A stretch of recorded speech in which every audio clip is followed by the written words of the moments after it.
は絶対に悪くない。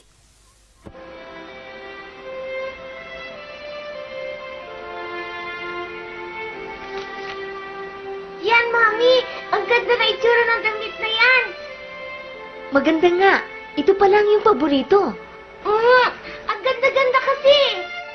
Nagagandahan din nga ako dito eh. Mami, kung tayong dalawa nagagandahan sa damit na yan, titiyak, si Mrs. Coldet magagandahan. Okay, sige, ito na. Ho! Yan na! Dahil ikaw ang pumili nito, Sedi, gagandahan ko ng gusto. Isang napakagandang damit ang tatahiin ko. Yan! Alam ko naman yan eh. fb.com/alamat-nakambihira. Mami, ang ganda ng napili ng trabaho. Ang ganda-ganda ng gagawin yung damit. Walang kasing gandang gagawin yung bestida. Sigurado ako.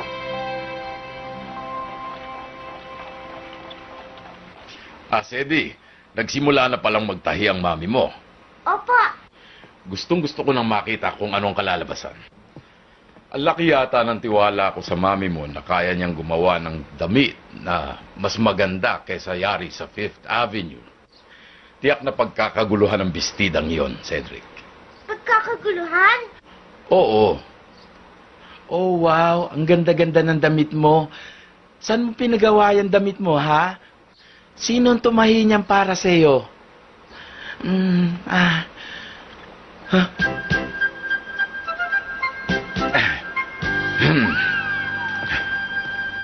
Sa madaling salita, pupurihin ng husto ang bestidang ginawa ng mami mo, Sedi. Totoo ho? Oo, magiging isang sikat na mananahi ang mami mo balang araw. Makikita mo, Sedi. Sisikat si Mami. Oo. At pagkatapos nun, hindi na matatapos ang o-order sa kanya, Cedric.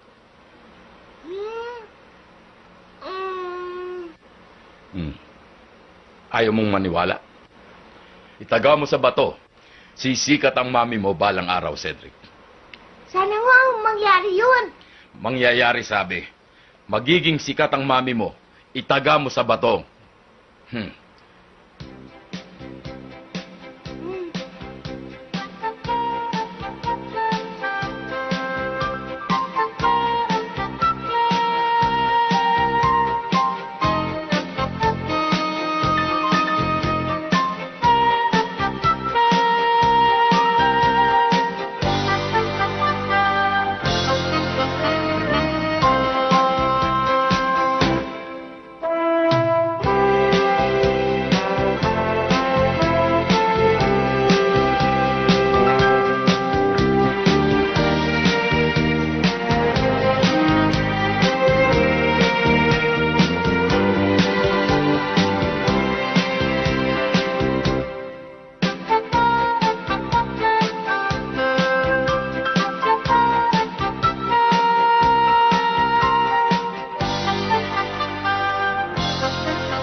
Mami, ano pong ginagawa niyo? Bago tahiin sa makina, kailangan munang tahiin sa kamay itong damit para masusukat ba kung tama o hindi. Masyado naman pala mabusisi yan. Mabuti na naninigurado dahil kapag masikip ang pagkakatahi ko, hindi mahihirapan si Mrs. Coldet. Sabagay, tama kayo.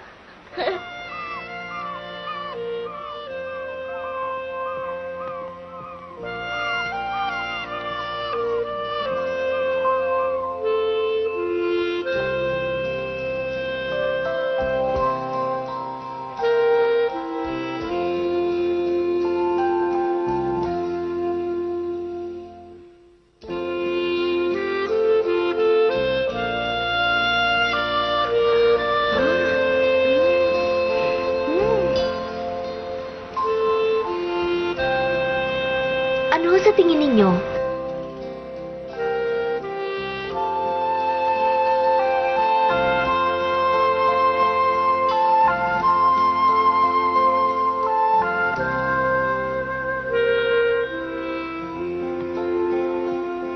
Nagustuhan ba ninyo, Mrs. Coldet?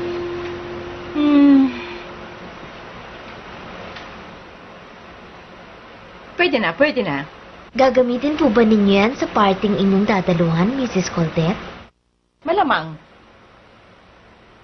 O, lalakan na ako. Ikaw nang bahala sa lahat. May pupuntahan pa ako. Oo, ma'am.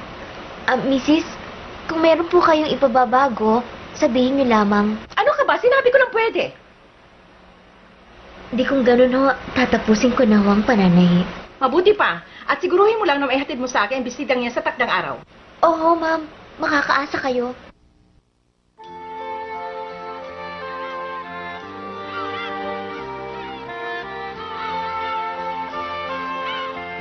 Mami, buti na lang nagustuhan ni Mrs. Coldet yung gamit na ginawa mo.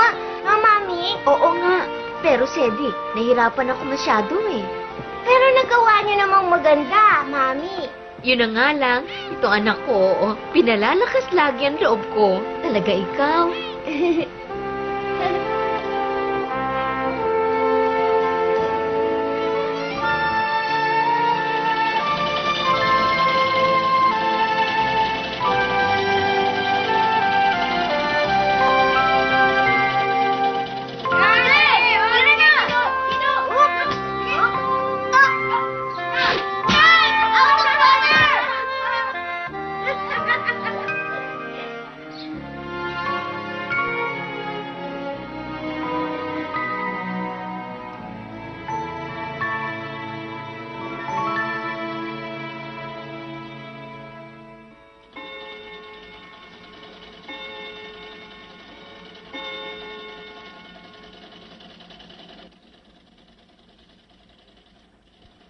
Wala na akong naririnig kundi ang tunog ng sewing machine. Si Mami, sige lang ng trabaho. Para lang makatapos, tahi siya ng tahi. Nanahi siya kagabi, nung isang gabi, nung isa pang gabi. Saka...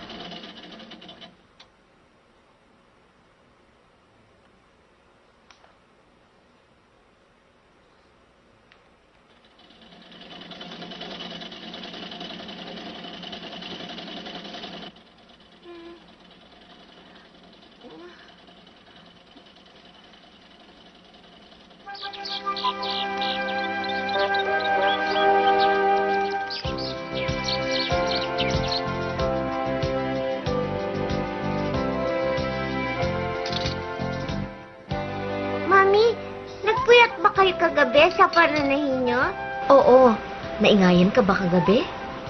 Hindi po, ang himbinga ng tulog ko kagabi. Talaga? Mm.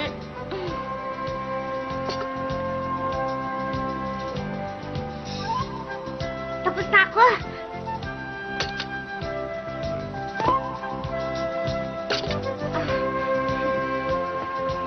Ako rin, tapos na.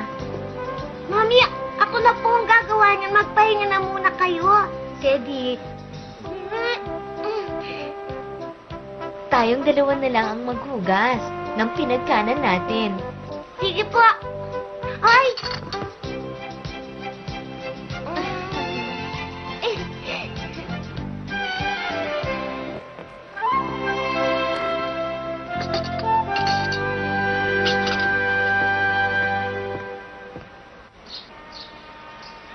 Sedi, kailan daw siya makakatapos?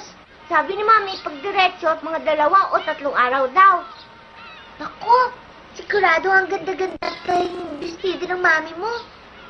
Lalo na ganong damit na para sa pagtitipon. Sana makapagsuotin ako ng ganong damit. Kapag tapos na, titignan ko, ha? Ha? Gusto ko makita. Sabihin mo sa Mami mo, ha? Ewan ko kung sasabihin o hindi. Daya, sabihin mo na. Sige na. Jenny! Ano yung pinag-uusapan niyo? Ano pa? Yung damit? Anong tungkol sa damit, ha? Yung espesyal na damit na ginagawa ng Mami ko. Damit special? Ba talaga, Sedi? Patingin, ha? Sina, ha? Ako rin. Hoy! Ako muna, no? Bago kayo. Diba, Sedi? Ba't ikaw muna? Oo nga. Pero... Pero kaya... Dali nga po, Mami mo! Dali na!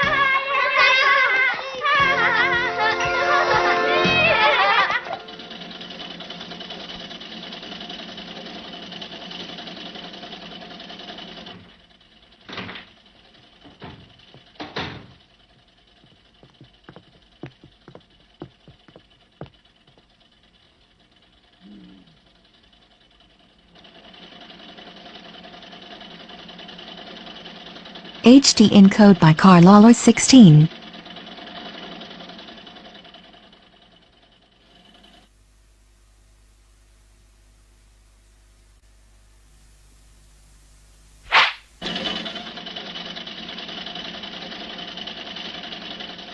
Yung kawawa kong asawa.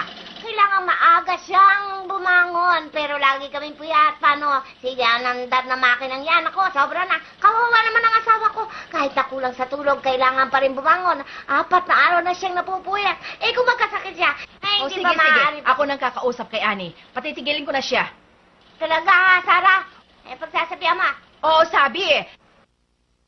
Alam kong may dahilan ka. Kung bakit gusto mong tumigil si Annie sa pananahi. Kung ano man yun eh, ewan ko. Pero Sarah na. tayong lahat dapat magtulungan sa oras ng pangangailangan. Alam ko, kaya lang nga eh, paano? Alam mo namang walang tigil sa pagtatrabaho si Annie mula nang mamatay si James. Kailangan ni Annie ang trabaho. Unawain na lamang natin. Ha? Sige na naman. O ano, ha, Christine? Nahihirapan din naman kasi siya eh. Oo, nahihirapan. Pero kami naman ang naiistorbo. Ano? Ay, naku. Christine?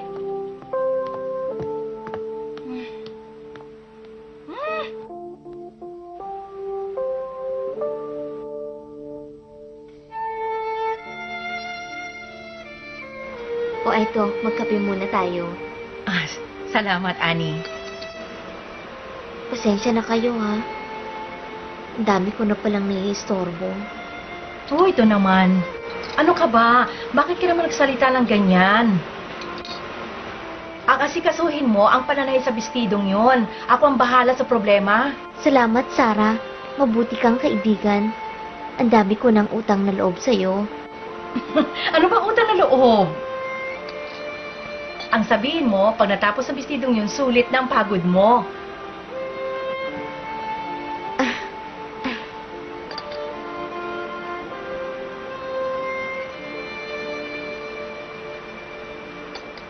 Pakiramdam ko, isang panaginip ang aking tinatay. Panaginip? Kung talagang magugustuhan niya ang aking trabaho, alam kong may susunod na mas maraming mabubuting pangyayari.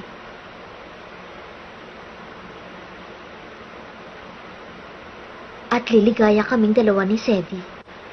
Yan ang aking pinaniniwalaan. Annie? Nangangarap ako ng gising, hindi ba? Hindi. Magkakatotoo yan. Hindi lang pangarap. Tutulungan kita ng husto para naman magkatotoo mga pangarap mo sa buhay, ha? Salamat, Sarah. Maraming salamat. Alam ko kung bakit ka nagsisikap. Kaya lang, ingatan mo rin ang sarili mong kalusugan. Alalahanin mo sana, maliit pa si Sedi. Oo, Sarah. Nauunawaan mo nga ako.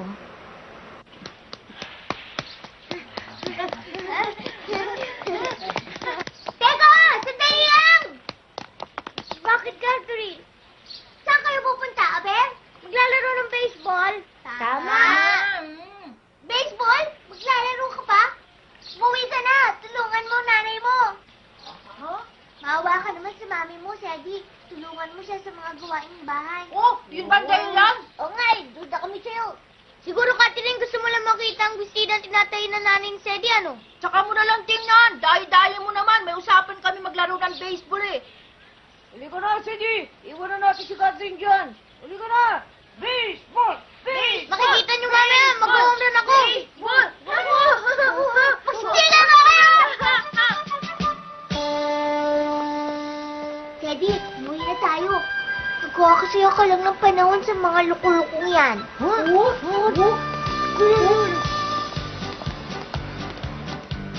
Yan ang mabait na bata. Siguraduhin mo pakikita mo sa akin yung damit, ha? Hindi pwede. Sabi ko, sabay-sabay niyo makikita yun, eh. Oo, pero kung dapat mauna. Di na, Catherine, uwi na ako. Teddy! Teka! Sandali!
Oy, Sedi. Ganda umaga po, Mrs. Christine. Kinoyak ako ng sewing machine ng mama mo kagabi. Hindi ako nakatulog dahil sa ingay. Nako, masyado siya maingay. Dahil sa kanya, napupuyat ang asawa ko. Pasensya na po kayo. Christine, ano ba? Bakit si Sedi pinagagalitan mo? Huwag ka makialam. Teddy, sabihin mo sa mami mo na malapit na akong mainis ng gusto. Mabuti pa ka mo para di ako magalit. Igawa rin niya ako ng damit. Opo, salamat po. Siya, ayokong may mga batang nakapulupot sa akin. Pasensya na po kayo. Nako, Cedric. Kahit masungit pala ang tao, pwede rin maawa. Ako, ewan. Nako, makaalis na nga at magluluto pa ako. Ako, lagi na lang nagpapasensya ako. Masungit yung isang yun, Cedric? Talagang ganun lang siya. Huwag kang matatakot. Habang nandito ako, hindi kanya magagalaw. Ako ang bahala sa inyo mag-ina. Opo.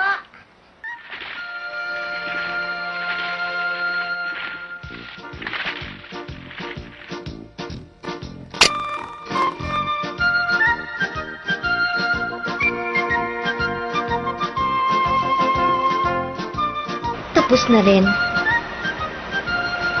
Sa wakas, natapos din. Wow! Tapos na rin!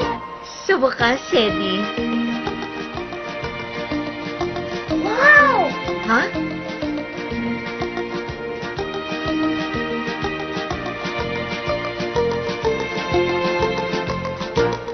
Sedi, bakit anak?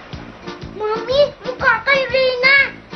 Reyna? Mami, ang ganda-ganda niyo. Para talaga kayong Reyna. Ang ganda talaga. Para totoong Reyna. Bagay na bagay sa inyo yan. Itong si Sedi, oo.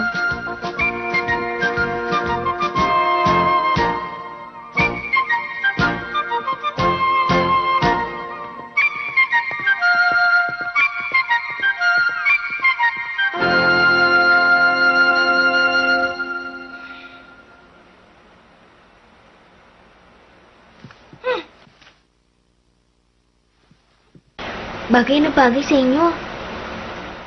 Bakit ganyan pagkakatahi? Hindi naman ganyan yung sinabi ko, Saan hindi bagay sa akin? Ano bang klaseng tahi ito, ha? Napakapangit naman ang mga ginawa mo.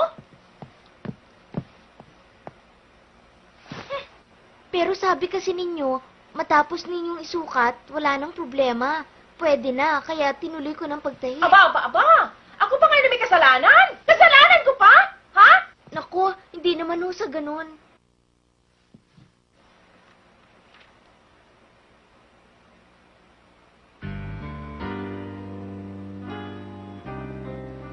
Ano magtapos ito? Walang ka-class-class. Ay naku, hindi ko pwedeng may pagmalaki ito sa aking mga kaibigan. Dapat kasi doon na lamang ako nagpatay sa Fifth Avenue. Kung bakit naman kasi pinilit ako ni Mr. Alex Pinilit niya ako. Sana hindi ako naniwala sa kanya. Sana hindi ganitong kinalabasan ang damit ko. Pasensya na ho kayo. Aayusin ko na lang ulit ang damit ninyo. Bukas nang dadalawang ko pagtitipon. Hindi mo na matatapos yan. Di bale na lang. Ayoko na. Hindi kita babayaran. Dahil ayoko sa ginawa mo. Pangit, baduy. Hindi ko yung may susuot. Kaya wala kang bayad.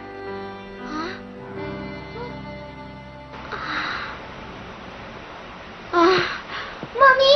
Mami! Sedi, anak, wala ito. Hamon na ako. Kaya ko ng sarili ko. Huwag mo akong alalahanin. Ale! Sinungaling kayo! Oh, sinungaling! Aba, sobrang kami sulto. Sinabi niyo sa mami ko, nung una siya magsukat, na pwede na, kahit na ano. Tumigil ka! Sobra na kayo! Ba, nakakainis kayo! Ano ka ba? Bastos! Walang modo! Pasensya na ho kayo. Sedi, humingi ka ng tawad kay Mrs. Cordero. Kung gagawin yun, mami, wala naman akong kasalanan. Siya! Siya din ang mali! Siya ang may kasalanan. Tama na! Bastos! Walang modo! Malis ka sa harapan ko!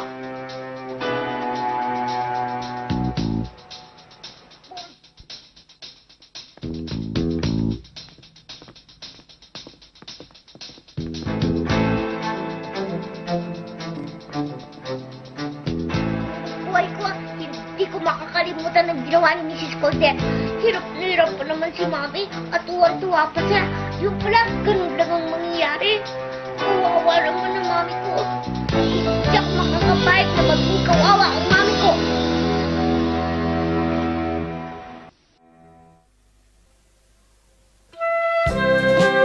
母さん、どうしたの？目を開けて。僕を一人ぼっちにしないで。誰か母さんを助けて。次回、昇降室セディ。母さんが倒れた。きっと見てね。